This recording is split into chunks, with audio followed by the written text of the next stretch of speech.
Halo sobatku sekalian, bagaimana kabarnya hari ini? Semoga tetap ceria walaupun badai menerpa.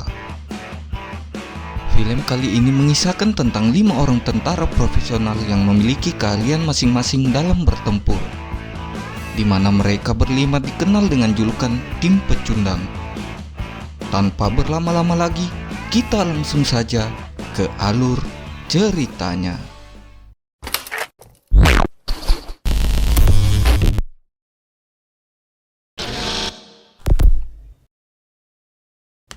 Cerita berfokus kepada 5 orang tentara militer khusus yang sedang menunggu perintah dari markas besar CIA. Mereka terdiri dari Jensen sebagai ahli teknik dan komunikasi, Kogar sebagai penembak jitu, Potts sebagai transportasi dan senjata berat, Rocky sebagai demo dan taktis, dan Clay sebagai pengatur operasi dan sekaligus komandan mereka. Kemudian mereka mendapat perintah dari Max, salah seorang pimpinan CIA, untuk menyergap suatu lokasi pemberontak di Bolivia.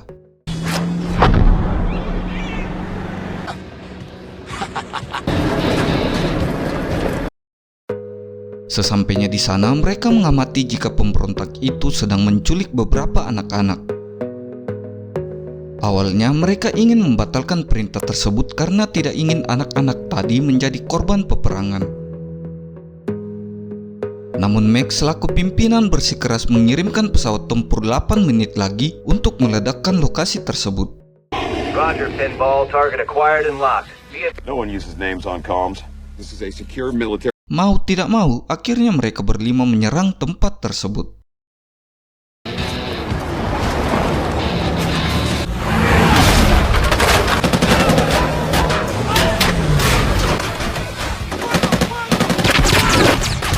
Who's get a truck for the kids? The rest is to be out in 5. All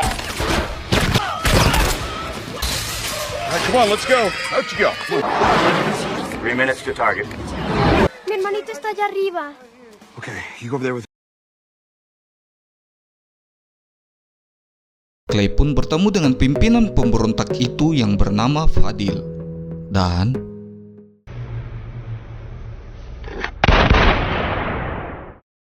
setelah berhasil melumpuhkan daerah itu, mereka segera menyelamatkan anak-anak tersebut menggunakan sebuah bus yang ditemukannya. Tidak lama kemudian, sebuah jet tempur datang dan meledakkan lokasi tersebut.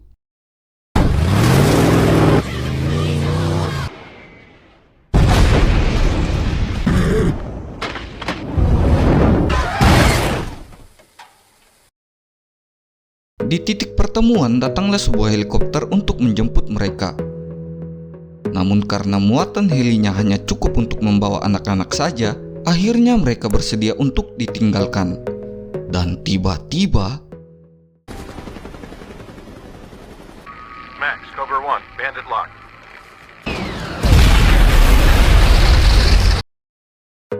heli itu hancur atas perintah dari Max.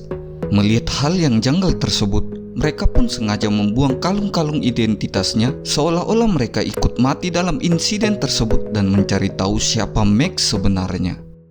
5 Bolivian children who were killed during the operation.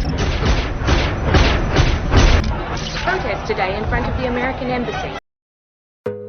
Beberapa bulan kemudian, inilah pekerjaan mereka berlima sekarang yang menetap di Bolivia, di mana Rocky dan Clay menjadi pesabung ayam. Kogar dan Jensen bekerja di pabrik boneka, sedangkan Potts bekerja di bengkel mobil.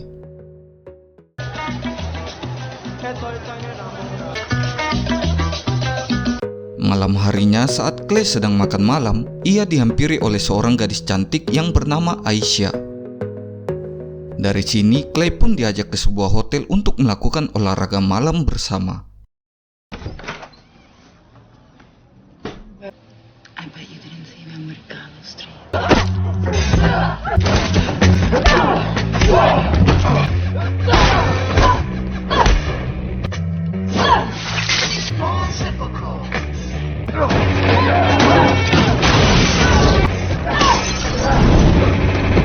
I can help you find Max. I'm listening.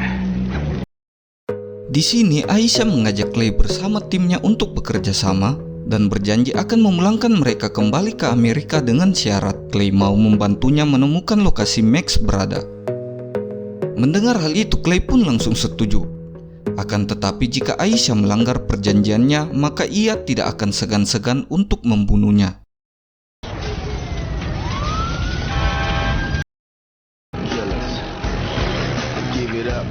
Keesokan harinya, Clay dan timnya sedang menunggu Aisyah di lokasi yang dijanjikan.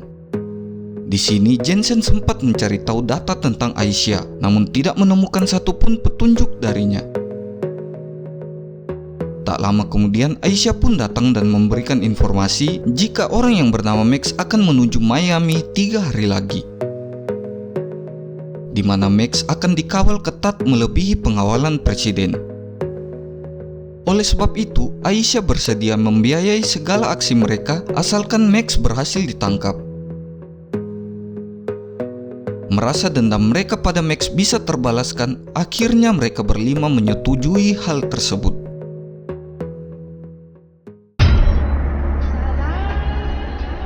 You morally object to this deal.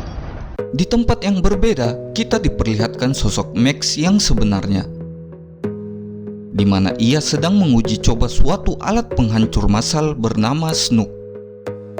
Alat itu adalah buatan para ahli insinyur India yang bisa melenyapkan sebuah pulau dalam beberapa detik saja tanpa tersisa sedikit pun.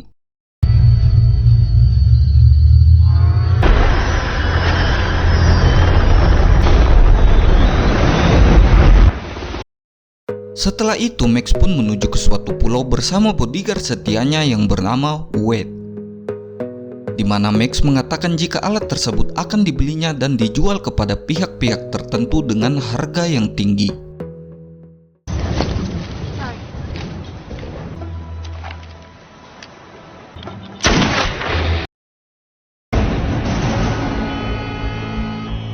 Scene pun berpindah di mana Aisyah bersama tim pecundang sudah sampai di perbatasan.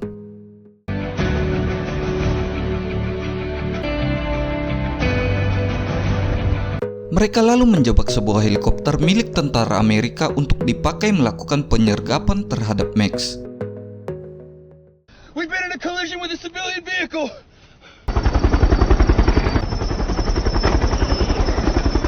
Betty, we're gonna get you patched up in no time. Oh my god. Ow!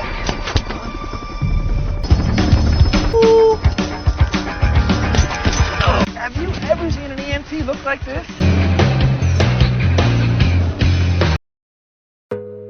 Malam harinya, mereka sedang mempersiapkan senjata untuk aksi selanjutnya. Namun di sini Rocky yang masih belum percaya dengan Aisyah lalu bertanya kepadanya, "Apa yang kau inginkan dari Max?" Dan Aisyah pun menjawab bahwa dia mau menghentikan Max karena Max akan membeli sebuah senjata yang bisa menghancurkan seluruh dunia. Mendengar hal itu, Rocky pun mengancam akan membunuhnya jika ia menjebak mereka. Hari penjebakan pun tiba.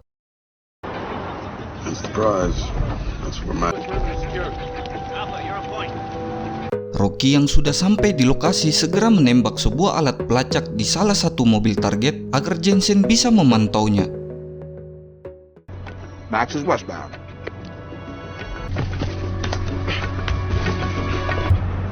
And these hot dogs are...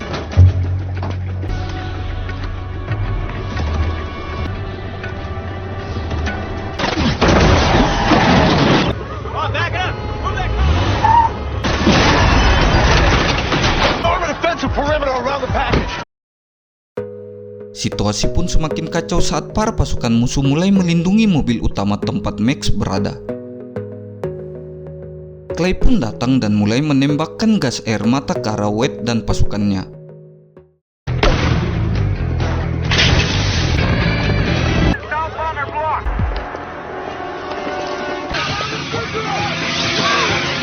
Kemudian datanglah helikopter yang dikendarai oleh Potts dan Aisyah untuk mencuri mobil utama tersebut.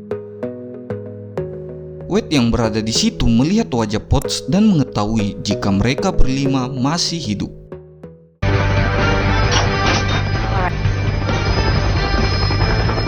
Can you let me do this?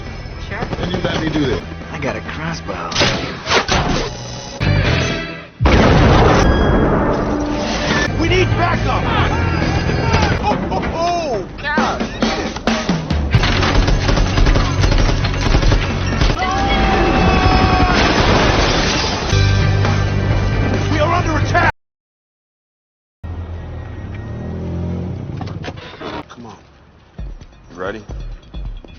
Saat membuka mobil tersebut, ternyata isinya bukanlah Max melainkan para pasukan CIA.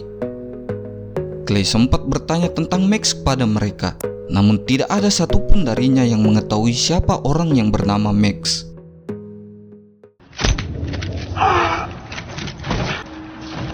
Coop.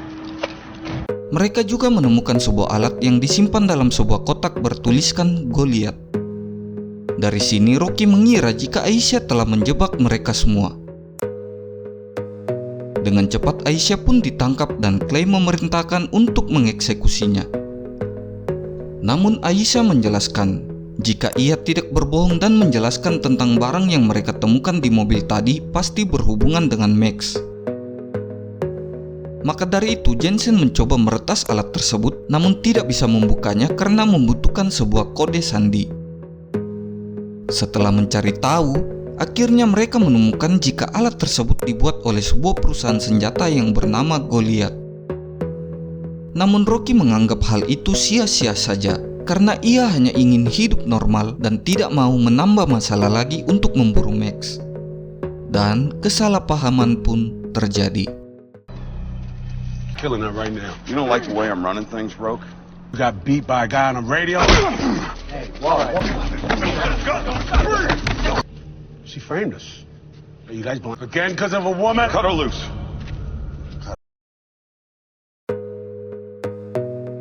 Keesokan paginya sebelum melakukan aksinya, Potts menyuruh Clay dan Rocky untuk saling berdamai. Ia mengancam tidak akan melanjutkan misi ini jika mereka tidak saling memaafkan. I'm sorry I hit you in the face. I do. Just to get himself killed. Yep. Kemudian Jensen memulai aksinya dengan masuk ke perusahaan Goliath dan menyamar sebagai seorang kurir.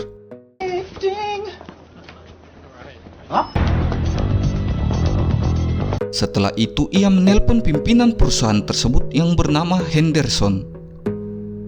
Ia mengaku sebagai kepala keamanan di situ dan menyuruh Henderson segera ke lantai bawah karena ada masalah yang genting. Setelah itu Jensen pun masuk ke ruangan Henderson dengan menyamar sebagai teknisi komputer. Ia langsung mengambil data dari komputer tersebut dan tidak lama kemudian security pun datang. I know this probably doesn't look. Dalam kesulitannya mencari jalan keluar, Jensen menunjukkan sebuah aksi yang membuat para security itu tidak berdaya. This got serious. I'm warning you. As the ancient Tibetan philosophy states,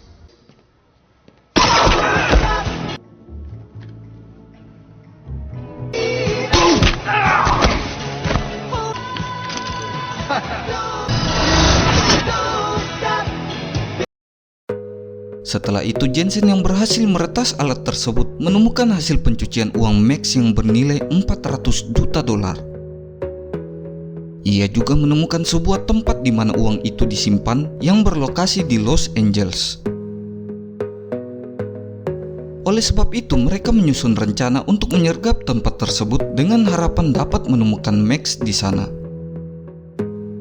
Di sisi lain, Max mendapatkan telepon dari Wade yang mengabarkan jika insinyur pembuat bom Snook yang bernama Vikram menaikkan harga barang tersebut senilai $1 miliar.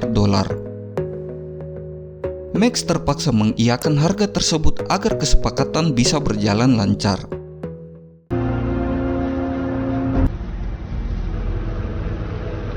Out of those 600, anyone not hit? Cryon Security Solutions. Malam harinya sebelum melakukan aksi mereka, tampak Clay sedang dikunjungi oleh Aisyah yang mengajaknya olahraga malam lagi. Di sisi lain, Jensen tidak sengaja mendapatkan informasi tentang hubungan Fadil dan Max. Di sini terungkap jika Fadil sempat mengirim uang senilai $4 juta ke rekening anaknya yang ternyata adalah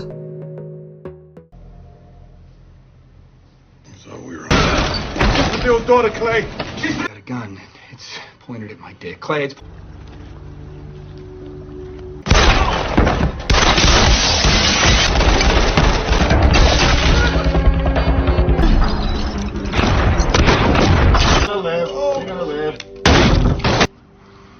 Clay.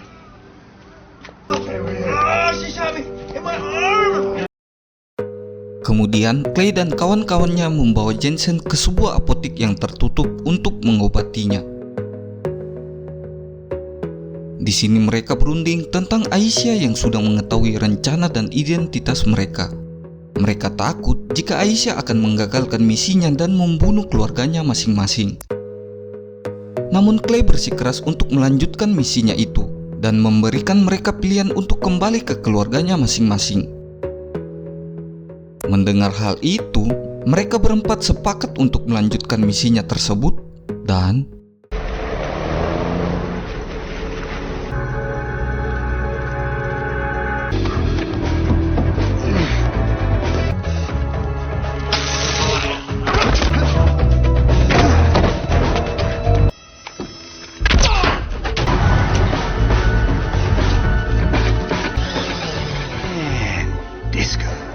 misi pun berjalan lancar sampai Clay berhasil memasang beberapa alat peledak di sekitar pelabuhan.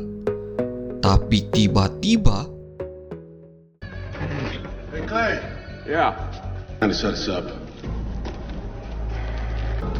Coach. Well, what do we have here? Where do you think you're going? Jesus.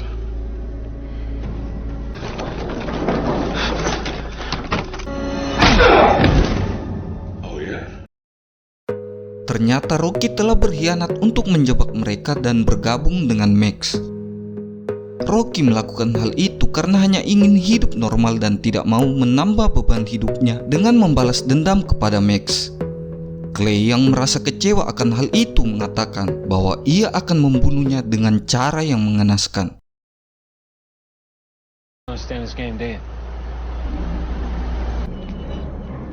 Force nukes and a Ducati. See, you're Max?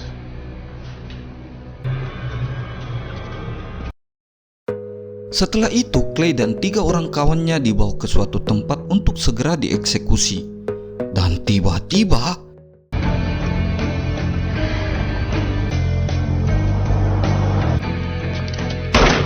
I don't care if there's a hole in it.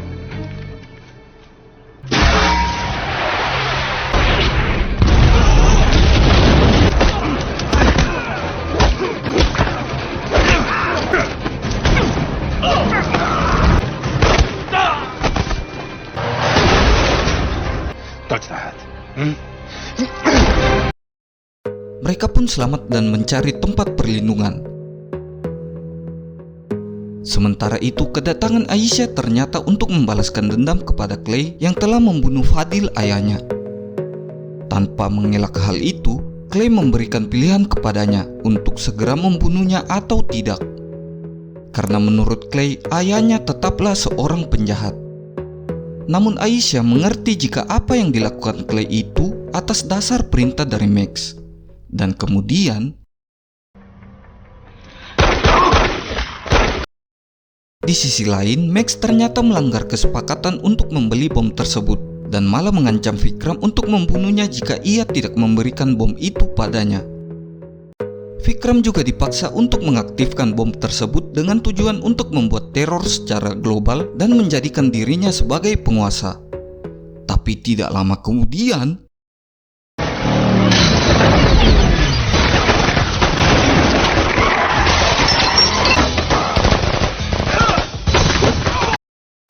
mereka pun membagi tugas untuk menyergap para pasukan Max, di mana Clay menangani Rocky yang sedang mengangkut uang ke dalam pesawat. Di sini pertarungan sengit antara Clay dan Rocky pun terjadi.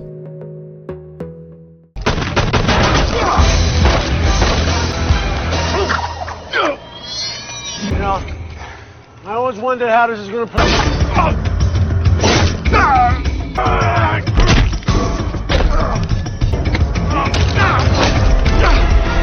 Clay yang kesulitan menghadapi Rocky yang ahli dalam pertarungan jarak dekat, akhirnya sempat mematahkan tangan Rocky sehingga ia pun berlari masuk ke dalam pesawat dan memaksa pilotnya untuk kabur dari tempat tersebut. Don't have enough room for legs. Okay, all right. Hey, get us out of here. Di sisi lain, pasukan Clay berhasil mengalahkan para anggota khusus militer milik Max satu persatu.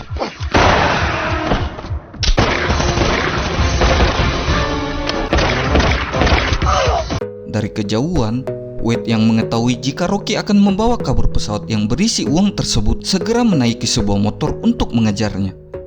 Dan kemudian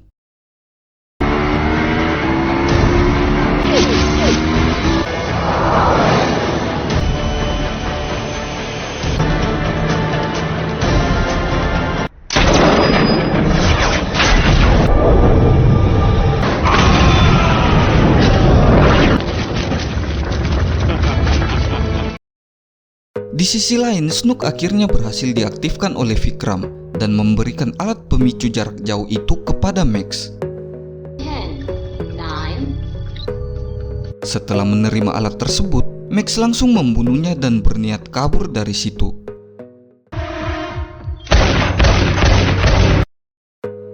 Clay yang melihat hal itu lalu mengikuti Max untuk menghentikannya.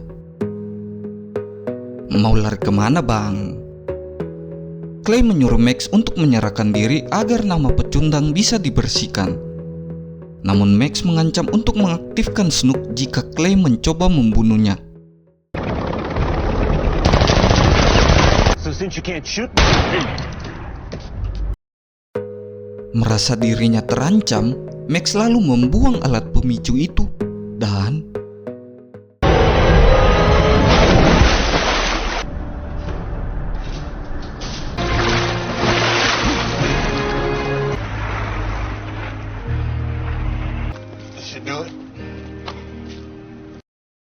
kemudian Clay mendapatkan telepon dari Max yang mengajaknya untuk bekerja sama di kemudian hari.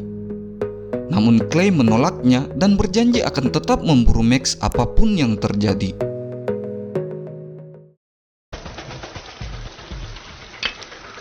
Papa, we are clear. I'm in.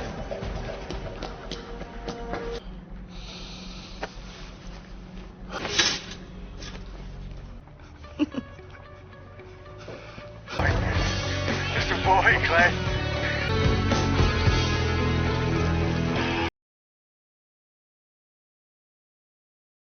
Itulah tadi alur cerita dari film The Losers tahun 2010.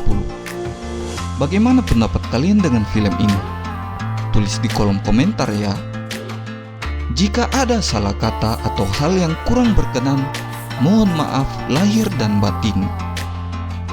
Semoga film ini dapat menghibur waktu santai Anda sejenak. Saya Josh Smith, undur pamit.